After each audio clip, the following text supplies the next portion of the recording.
Hello everyone, আসসালামু আলাইকুম। আরও একটা নতুন ভিডিও নিয়ে আসলাম আপনাদের মাঝে। দেখেন, বিকালের সূর্যটা পশ্চিম দিকে ডুবে যাচ্ছে আস্তে আস্তে। আর আমাদের গ্রামের দৃশ্যটা কত সুন্দর ফুটে ফুটে উঠছে। আর পাশে পদ্মা নদী দেখেন। এখন নদীটা পুরাই তার যৌবনকাল নাই বললেই চলে, কাঁড়াল নাই বললেই চলে, একেবারে স্রোত নাই বললেই চলে।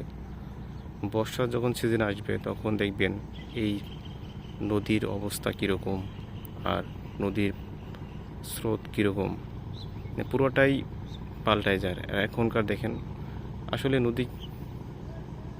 নদীর এরকম, জীবনই এরকম।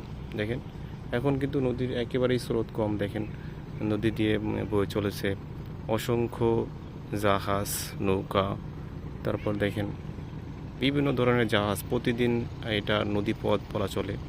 আমাদের বাড়ির পেছন দিয়ে বয়ে গেছে পদ্মা নদী। আর ওই যে দেখেন, দেখা যায় পাশে পদ্মা সেতু। আপনাদের অনেক আগের অনেকগুলো ভিডিও দেখাইছি। আজকের ভিডিওটা দেখেন কত সুন্দর। এই যারা মাছ ধরতে যাচ্ছে